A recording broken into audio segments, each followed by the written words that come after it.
बागपत के गुफा वाले मंदिर की क्यों है इतनी मान्यता? क्यों कहा जाता है इस मंदिर को गुफा वाले बाबा का मंदिर? मंदिर में बाबा ने क्यों किया एक भैंसे को भस्म? दर्शकों, यूं तो बागपत का नाम महाभारत कालीन ग्रंथों में पाया जाता है। पौराणिक कहानियों में भी बागपत का वर्णन मिलता है। आज के युग में भी बागपत ने अपनी एक अलग पहचान बनाई है।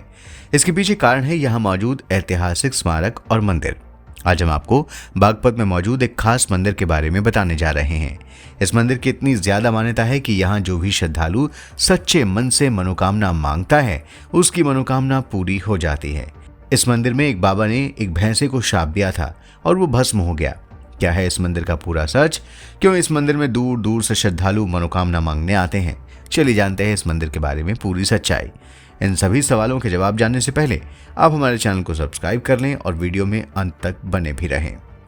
दर्शकों, हम बात कर रहे हैं बागपत और बड़ौत के बीच आने वाले सरूरपुर कला गांव में मौजूद गुफा वाले बाबा के मंदिर की। आज हम आपको इसी मंदिर के इतिहास के बारे में बताने जा रहे हैं। चलिए पहले इस मंदिर के इतिहास को समझ लेते हैं, फिर इसकी वर्तमान स्थिति पर नजर डालेंगे। मंदिर में रहने वाले साधु संतों का कहना है कि इस जगह पर कभी घना जंगल हुआ करता था, जहां वृक्षों की छांव में बैठकर बाबा तप किया करते थे। यह स्थान प्राचीन समय में कुछ गहराई में स्थित था, जहां नीचे पहुंचने के लिए रास्ता हुआ करता था। कुछ लोगों के अनुसार बाबा अपनी शक्ति के बल पर ऊपर से गुजर रहे बादलों से बारिश करा देते थे। कहा जाता है कि एक बार कोई गरीब भूखा किसान भूख से व्याकुल होकर भोजन की तलाश में बाबा के पास आया और उनसे कुछ खाने के लिए देने के लिए अनुरोध करने लगा। उस वक्त बाबा तप में लीन थे, लेकिन जैसे ही बाबा ने उस भूखे इंसान की फरियाद सुनी, भूखे व्यक्ति को देखकर बाबा तुरंत उठे और उस व्यक्ति का हाथ पकड़कर अपनी कुटिया की ओर चल दिए।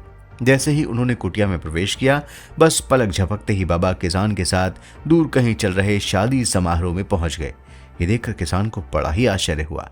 बाबा ने भूखे किसान को भरपेट भोजन कराया और तब उसे वापस लेकर इसी तरह अपने स्थान की ओर लौट आए। इस घटना ने लोगों को बाबा की शक्ति का एहसास करा दिया था। इस मंदिर से जुड़ी एक और रोचक कहानी बहुत प्रचलित है। एक बार एक खूनी भैंसे ने गांव में आतंक मचा दिया था। जो भी कोई उसके सामने आता वो उसको मार गिरा देता। गांव के सभी लोग घबराए हुए थे। जब कुछ दिनों बाद वो भैंसा बाबा की कुटिया के पास आ गया तो सब घबरा गए। बाबा उस समय तपस्या कर रहे थे। भैंसा बाबा जी को मारने दौड़ा तो इधर उधर खड़े सभी लोग घबरा गए। बाबा जी के 3 कहने पर भी भैंसे ने बाबा जी की एक ना सुनी। 3 कहने पर भी जब भैंसा नहीं माना तो बाबा जी को गुस्सा आ गया। कमंडल से उन्होंने जल हाथ में लिया और भैंसे पर जल की बूंदें गिरा दी। भैंसा वहीं जलकर भस्म होकर एक पत्थर की मूर्ति बन गया। आज भी करीब इस मंदिर में 500 मीटर की दूरी पर यह भैंसा भस्म है। जो भी गुफा वाले बाबा के दर्शन करने आता है वो बाबा के साथ उस भैंसे की पूजा जरूर करता है। भैंसे की पूजा के बिना गुफा वाले बाबा का पूजन अधूरा माना जाता है। मंदिर के बाबा का कहना है कि जिसने भी इस जमीन में भस्म भैंसे के साथ छेड़खानी करने की कोशिश की है, उनका इस पृथ्वी से नामो निशान मिट गया। चलिए ये भी जान लेते हैं कि क्यों इस मंदिर का नाम गुफा वाले बाबा के नाम से पुकारा जाता है। इसके पीछे एक दिलचस्प कहानी है। लोगों का कहना है कि इस मंदिर में बाबा एक टीले में गुफा बनाकर रहते थे। बाबा इस गुफा में भजन कीर्तन किया करते थे, जिसके कारण लोग इन्हें गुफा वाले बाबा कहने लगे। तो ये तो हो गई इतिहास की बात। अब हम आपको इसकी वर्तमान स्थिति के बारे में भी बताते हैं। वर्तमान में ये मंदिर सरूरपुर कला गांव में मौजूद है। मंदिर में भैंसे वाले बाबा की समाधि बनी हुई है। इस मंदिर में मौजूद महंत का कहना है कि यह समाधि बाबा की याद में बनाई गई थी।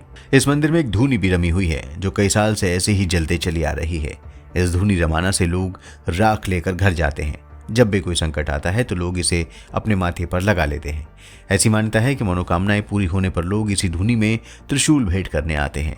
इस मंदिर में यूपी नहीं बल्कि दिल्ली, हरियाणा, पंजाब जैसे राज्यों से श्रद्धालु आते हैं।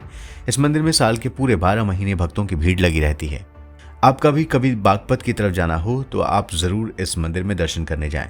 आपको कैसा लगा हमारा ये वीडियो कमेंट सेक्शन में जरूर लिखें और जाते जाते इस वीडियो को लाइक और शेयर जरूर करें और साथ ही हमारे चैनल को भी सब्सक्राइब करना न भूलें। धन्यवाद।